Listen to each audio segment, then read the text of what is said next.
சந்தோஷ், நீ என்ன பார்த்தா பேசுற? அப்போ உனக்கு கண்ணு? ஆமா செல்வி, எனக்கு கண் நல்லா தெரியும்.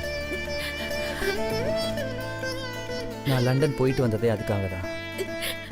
நீ படுற எல்லா கஷ்டமும் எனக்கு தெரியும். ஏய், லைன்ல இருக்கியா? சொல்லுங்க சார். அவங்க இங்க வரல சார். என்னது, அங்கேயும் வரலையா?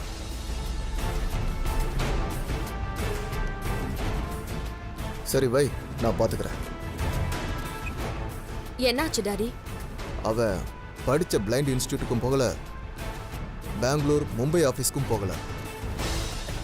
அவன் பாஸ்போர்ட்டும் நம்ம கையில தான் இருக்கு. எங்க தான் போயிருப்பான் அவன்? ஏங்க, ஒருவேளை சாமியார் மடத்துக்கு எங்கேயாவது போயிருப்பானோ? என்னது? ஆமாங்க, இந்த பெரிய பெரிய பணக்காரங்கெல்லாம் சாமியார் கிட்ட போய் சரணடைஞ்சிருவாங்களே. அந்த கண்ணம்மா குண்டு பூசணிக்கா கிட்ட போய் இவனும் உட்காந்துட்டான்னா? மா, அறிவில்ல உனக்கு? அவன் என்னைக்காவது ஒரு நாள் கண்ணம்மா கிட்ட போய் பேசியிருப்பானா? இல்ல கண்ணம்மான்னு ஒரு பொம்பளை நம்ம வீட்டுக்கு வரதாச்சும் அவனுக்கு தெரியுமா? அவனுக்கு சாமி நம்பிக்கைலாம் இருக்கு, ஆனா மூட நம்பிக்கை இல்ல. சாமியார் கிட்ட போறாள்ல அவன் இல்ல. அப்படின்னா மாமியார் வீட்டுக்கு போயிருப்பானோ? என்னது? செல்வியோட அம்மா அப்பா வீட்டுக்கு போயிருந்தா? ஏய், முட்டாள் மாதிரி பேசாத. நான் முதல் போனே செல்வியோட குண்டு பாட்டிக்கு தான் அடிச்சேன். அது நல்லா இழிச்சு இழிச்சு என்கிட்ட பேசுச்சு. அப்படின்னா அங்க எதுவுமே நடக்கலன்னு தான் அர்த்தம். ஒருவேளை அந்த குண்டு பாட்டி பொய் சொல்லி இருந்துச்சுன்னா? அது அவங்க வீடு தானே. எல்லாரும் செல்விக்கு சப்போர்ட்டா இருந்தாங்கன்னா, ஒருவேளை சந்தோஷம் மறைச்சு வச்சுக்கிட்டு நம்ம கிட்ட நாடகம் ஆடினாங்கன்னா என்ன பண்றது மாயா? ஐயோ, நாம ஒரு வில்லன் கேங்க்னா அதுங்க வில்லாதி வில்லன் கேங்காச்சு. இப்ப என்னடி பண்றது? அண்ணா, பேசாம செல்வியோட வீட்லயே ஒரு நோட்டை விட்டு பாத்துருவோமா? எப்படி? நேரடியா போய் சந்தோஷ் இங்க வந்தானான்னு கேட்க போறியா, இல்ல அந்த வீட்ல ரூம் ரூமா போய் தேடுவியா? நம்மளும் கஜாவும் போனா தானே ரவுடிஸும். இதுவே போலீஸ் போச்சுன்னா? அப்ப வண்டியை நேரா போலீஸ் ஸ்டேஷனுக்கு விட்டு எங்க அப்பா பொதுருக்குள்ள இல்லைன்னு நீயே சொல்லிடுவ போல இருக்கு. நம்ம பண்ண ஃப்ராடு தனத்துக்கெல்லாம் போலீஸ் உள்ள வந்தா நம்மளதான் நோண்டி நொங்க எடுக்கும். போலீஸா போலீஸ்?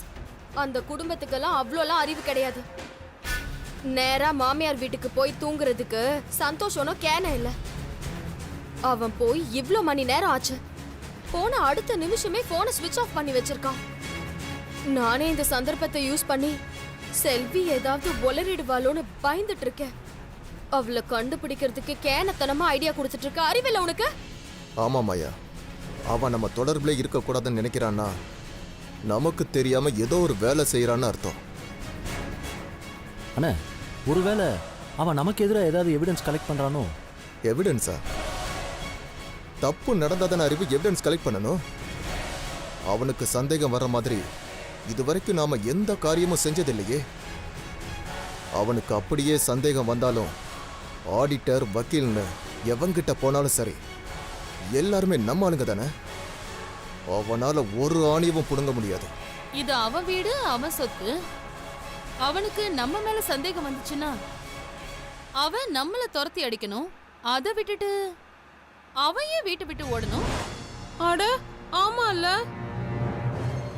அண்ணா, நான் ஒன்று சொன்னா கோச்சிக்க மாட்டீங்களே? சொல்லு அறிவு. நம்ம இதுவரைக்கும் அவன் கல்யாணம் ஆனதுலேருந்து செல்வியும் சந்தோஷையும் நம்ம தனியாக எங்கேயும் விட்டதே இல்லை. அதனால? அதுக்கு இல்லை மாயா, அவங்களும் ஹஸ்பண்ட் அண்ட் ஒய்ஃப் தானே. அதுக்கு கோச்சிக்காத மாயா, இதுவும் சாத்தியமா இருக்கலாம்ல? ஏதா அங்கிள்? இல்லை, அவன் செல்வியை கூட்டிக்கிட்டு எங்கேயாவது ஊட்டி கொடைக்கானல்னு ஹனிமூன் போயிருந்தான்னா? அறிவு, வாயை மூடிட்டு இருக்க மாட்டேன். எந்த நேரத்துல எது பேசணும்னே தெரியல. மாயா, நீ டென்ஷன் ஆகாத. அப்படியெல்லாம் எதுவும் நடக்காது. நீ கவலைப்படாதடி. அப்படி போறதுன்னா அவன் பொண்டாட்டியை கூப்பிட்டுக்கிட்டு லோக்கலாவா போவான்? லண்டனு, சுவிட்சர்லாண்ட்லாம் போக மாட்டான். இன்னொரு வாட்டி நீங்க 2 பேரும் அந்த வேலைக்கார கழுதைய சந்தோஷோட பொண்டாட்டின்னு சொன்னீங்க, உங்க 2 பேரையும் கொன்னுடுவேன். மாயா, ப்ளீஸ் ரிலாக்ஸ். நீ டென்ஷன் ஆகாத. சில சமயம் ரொம்ப கஷ்டமான கேள்வி கூட சுலபமான பதில் இருக்கும். முட்டாள்தனமான யோசனை கூட பல வழிகளை காட்டும். பிஸ்னஸ்லையும் சரி, வாழ்க்கையிலையும் சரி. அவனுக்கு ஏன் அனுபவத்தில் பாதி கூட கிடையாது. அவன் என்னை விட அதிகமா யோசிச்சிருவானா என்ன? ஆ யோசிச்சுட்டானா? நீங்க 8 அடி பாயும் போது அவன் 16 அடி பாய மாட்டானா?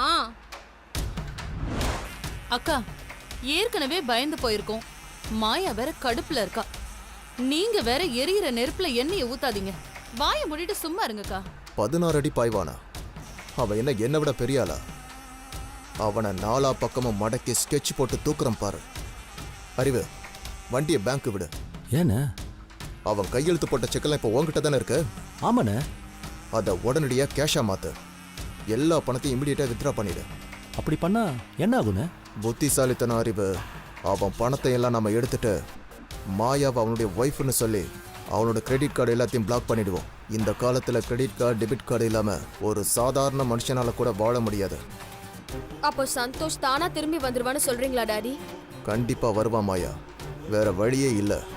சந்தோஷ் எல்லாம் குறைச்சி எடை போடாதீங்க. நம்ம எல்லாரை விட அவன் புத்திசாலி. பார்த்து நடந்துக்காங்க. நான் சொல்றத சொல்லிட்டேன். அதையும் பார்த்துடலாமே. அண்ணே, இன்னும் 5 நிமிஷத்துல இருக்கிற கோடி எல்லாத்தையுமே என்கேஷ் பண்ணி எடுத்துட்டு வந்துடுறேண்ணே. நீ கவலைப்படாத மாயா. நம்ம பசங்க சிட்டி ஃபுல்லா ஜலிச்சிட்டு இருக்காங்க. இன்னைக்குள்ள எப்படி அவங்க சந்தோஷம் கண்டுபிடிச்சிருவானுங்க. கிடைக்கணும் டாடி, கிடைச்சே ஆகணும். என் புருஷன் எனக்கு வேணும். என்னால இந்த மென்டல் டார்ச்சரை தாங்கவே முடியல. என் புருஷன் அந்த வேலைக்காரி கூட இருக்கவே கூடாது. Please do something. சீக்கிரமா சந்தோஷ கண்டுபிடிங்க. ஏ மாயா, கவலைப்படாதடி. சந்தோஷ் சீக்கிரமா கிடைச்சிருவான்.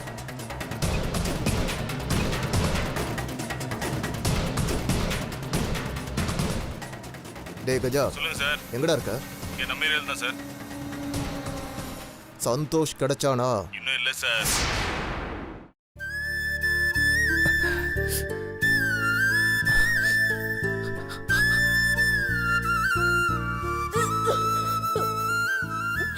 எனக்கு சந்தோஷம் ரொம்ப பிடிக்கும் டாடி. அவன் என் புருஷன், என் குழந்தைக்கு தகப்பன்.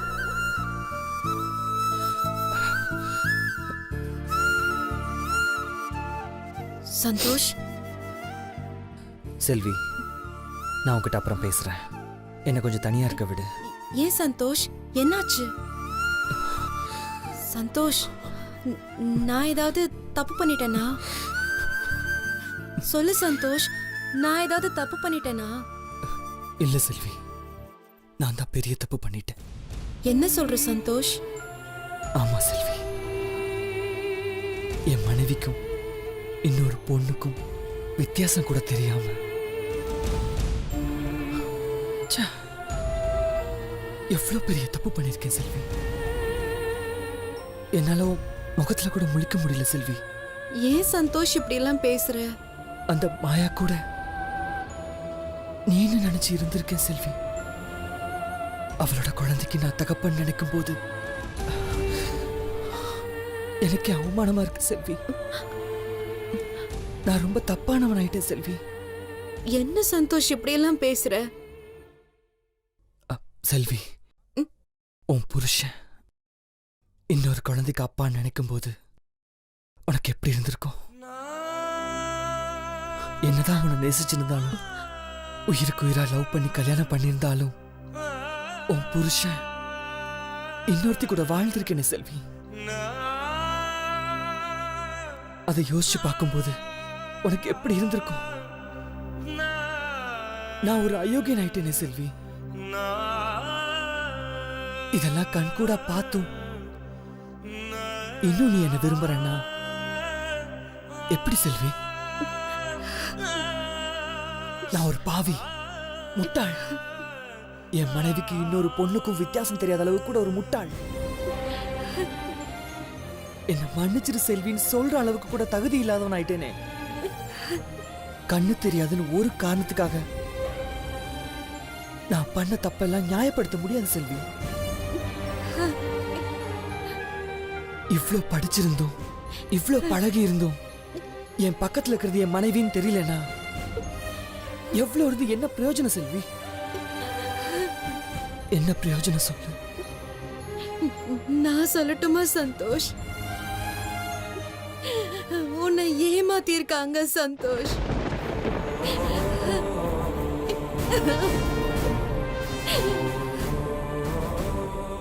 என்ன மாதிரியே குரல், என்ன மாதிரியே நட உட பாவனை எல்லாத்துலயுமே மாயா.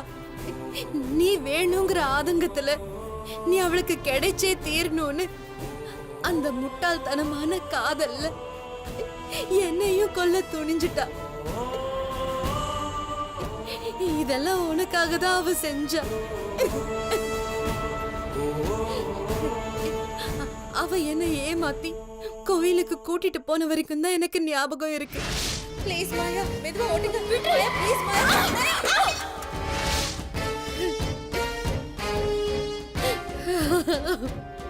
அதுக்கப்புறம் அந்த வீட்ல நான் ஒரு நடப்புணமா தான் தெரிஞ்சேன். இனிமே அவளுக்கு ஞாபகமே வராது. அதனால இனிமே நான் தான் செல்வி, அப்போ செல்வி இந்த வீட்டோட வேலைக்காரி. எனக்கு திரும்பவும் நினைவு வந்தப்ப அவ செல்வியாவே வாழ்ந்துட்டு இருந்தா. அவதான் உன் மனைவியா இருந்தா.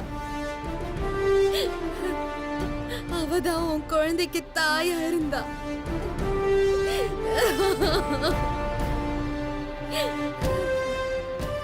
வாய்ஸ்ல இருந்து என்ன போலவே நட, என்ன போலயே பேச்சு. கண்ணு தெரிஞ்ச என்னாலேயே நம்ப முடியலனா நீ என்ன பண்ணுவ சந்தோஷ்? இது ஒரு பெரிய சதி. அந்த குடும்பமே ஒண்ணு சேர்ந்து செஞ்ச சதி சந்தோஷ். என்ன சொல்ற செல்வி? உன் வீட்ல இருக்கிற ஒவ்வொருத்தரும் என்ன பைத்தியமாக்கி மாயாவை செல்வியா மாத்திட்டாங்க. என்ன ஒரு வேலைக்காரி ஆக்கிட்டாங்க சந்தோஷ். செல்வி,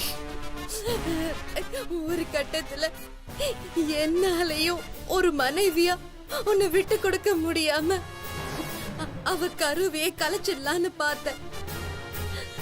அவளை பழிக்கு பழி வாங்கணும்னு நினைச்ச. ஆனா எனக்கு மனசு கேட்கல சந்தோஷ். நான் அந்த விஷத்தை அவளுக்கு கொடுக்கல. என் சந்தோஷ் என்ன மட்டும்தான் விரும்புறான்னு எனக்கு தெரியும்.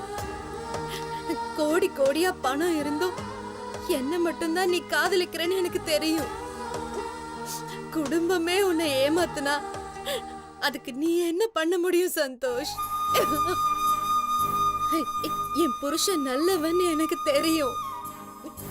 நான் நினைச்சுதா நீ மாயாவை தொட்டேன்னு எனக்கு தெரியும். நடந்தது தப்பு இல்ல சந்தோஷ், துரோகம். யார் உன்னை என்ன சொன்னாலும் நான் உன்னை என்னைக்குமே தப்பா நினைக்க மாட்டேன் சந்தோஷ். மத்தவங்க பண்ண துரோகத்துக்கு நீ எப்படி குற்றவாளி ஆவ? ஏன் சந்தோஷ், என்ன தவிர வேற எந்த பொண்ணையும் திரும்பி பார்க்க மாட்டான்னு எனக்கு நல்லா தெரியும். என் வயித்துல வளர்றது நம்ம குழந்தை சந்தோஷ். உன் மேல எந்த தப்பும் இல்ல. நான் உன்னை என்னைக்குமே தப்பா நினைக்க மாட்டேன். நான் உன்னை நம்புறேன் சந்தோஷ். உனக்கு வேற என்ன வேணும்? எனக்கு எதுவும் வேண்டாம் செல்வி. எனக்கு வேற எதுவுமே வேண்டாம். நீ என்ன நம்புறல, எனக்கு அதுவே போதும். என் மனசறிஞ்சு நான் உனக்கு எந்த துரோகமும் செய்யல செல்வி, செய்யல. எனக்கு தெரியும் சந்தோஷ். என் சந்தோஷ பத்தி எனக்கு நல்லா தெரியும். கண்ணு தொடச்சுக்கோ.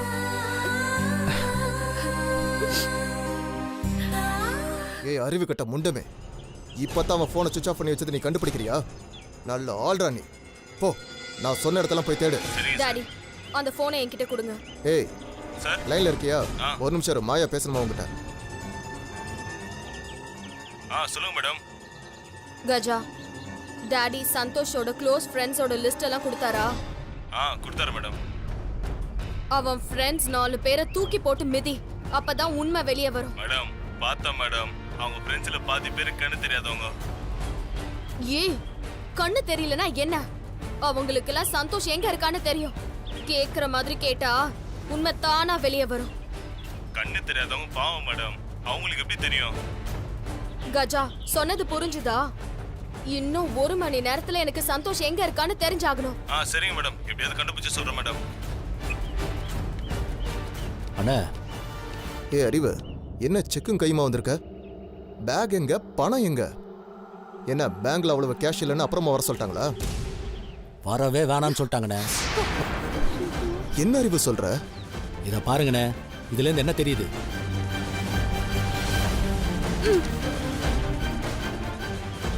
அஞ்சு கோடி 8 கோடி சரியா தானங்க இருக்கு?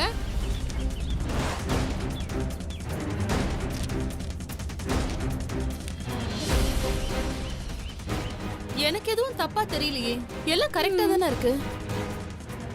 மாயா, நீயே பாரு.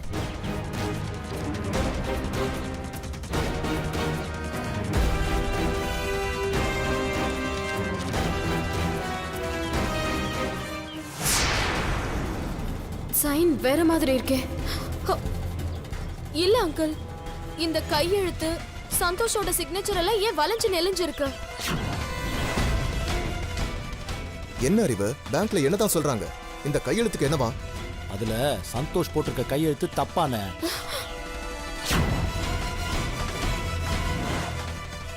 என்னது? என்ன அறிவு சொல்ற? அவன் பல செக்கு நான் போய் கலெக்ட் பண்ணி கொடுத்துருக்கேன். ஆனா இது வரைக்கும் ஒன்னு கூட என்கேஷ் ஆகாம இருந்ததே இல்லை. ஏமாத்துறது, பேங்க்ல போய் தர்றது, துட்டு வாங்குறது இப்படியே பழகிட்டேனே. அதனால வழக்கம் போல கையெழுத்தை செக் பண்ணாம வாங்கிட்டேனே. ஐயோ, அப்ப 5 கோடி 8 கோடி எல்லாம் போச்சா? அண்ணே, முதல்ல அந்த செக்கை கொடுங்கண்ணே. ம். ஐயோ, ஏய் அறிவு, ஐயோ அறிவு, என்ன பண்ற? என்ன பண்ற நீ? முட்டாளா நீ? எதுக்கு அதுக்குள்ள செக்க கிழிச்சு போட்ட? பேங்க் மேனேஜர் கிட்ட கேட்டுக்க வேண்டியதானே? அண்ணா, நான் என்ன கேனையா? பேங்க் மேனேஜர் கிட்ட தெல்ல தெளிவா உக்காந்து எல்லாத்தையும் விசாரிச்சுட்டு தான் வந்திருக்கேன். என்ன சொன்னாங்க அறிவு? ஆமாண்ணே, நம்ம company accounts, personal accounts, corporate accounts, current அக்கௌண்ட்டுன்னு எதுலேயுமே ₹1 கூட விடாம எல்லாத்தையும் வித்ட்ரா பண்ணிட்டாங்க. வித்ரானா? அத்தனை கோடியும் முழுசா பேங்க்ல இருந்து எடுத்துட்டானா? ஆமா நீ. சான்ஸே இல்ல அறிவு. அவ்வளவு கேஷ எமர்ஜென்சி சிச்சுவேஷனை தவிர வித்ட்ரா பண்ணவே முடியாது. அதுவும் இல்லாம 10 கோடி 20 கோடிக்கு மேல சாதாரணமா அவ்வளவு கேஷ பேங்க்லயே வச்சிருக்க மாட்டாங்க. அண்ணா, அவன் பக்காவா பிளான் பண்ணி தானே எல்லாத்தையும் எடுத்துட்டு போயிருக்கான். அதெல்லாம் நம்ம இவ்வளோ நாள் யோசிக்காம போயிட்டோமேனே. அப்போ நம்ம இதெல்லாம் யோசிக்க மாட்டோம்னு தெரிஞ்சுதான் அங்கிள் சந்தோஷ் இதெல்லாம் செஞ்சிருக்கான். என்ன சொல்ற மாயா? டாடி, இவ்ளோ எமர்ஜென்சியா பணத்தை எல்லாம் எடுத்துக்கிட்டு செல்வியோட ஓடி போயிருக்கானா? அவ ஒன்னும் முட்டாள் இல்ல டாடி. நான் அப்பவே சொன்னேன் சந்தோஷ் புத்திசாலின்னு. ஏன் அறிவு, நீ இதெல்லாம் முன்கூட்டியே பார்க்க மாட்டியா? அண்ணி, இதெல்லாம் அவன் பண்ணுவான்னு யார் அண்ணி நினைச்சு பார்த்தது? அண்ணன் கூட தான் இதை நினைச்சு பார்க்கல. டாடி, இப்ப பணம் பெரிய விஷயமே இல்ல. சந்தோஷ் அடுத்து என்ன பண்ண போறாங்கிறது தான் பெரிய விஷயமே. அவனுக்கு இந்நேரம் எல்லாம் உண்மையும் தெரிஞ்சிருக்குமோ? ஐயோ, என்னடி சொல்ற? அப்ப ஓடி போனவன் சுனாமி மாதிரி வந்து நம்ம எல்லாருக்கும் ஆப்பு வைக்க போறான்றியா? ஏய் லூசு, வாயை மூடு. போன விஷயத்துல வேணா நான் கொஞ்சம் கேர்லெஸ்ஸா இருந்திருக்கலாம். ஆனா இது என் பொண்ணோட வாழ்க்கை. நான் கேர்லெஸ்ஸா இருப்பேன்னு நினைக்கிறியா? என்ன டாடி சொல்றீங்க? சந்தோஷோட வாழ்க்கையே இப்ப என் கையில தான் இருக்குன்னு சொல்றேன். புரியல டாடி. அவன் சில்லறத்தனமா 10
வண்டி எடு. சரிண்ணே.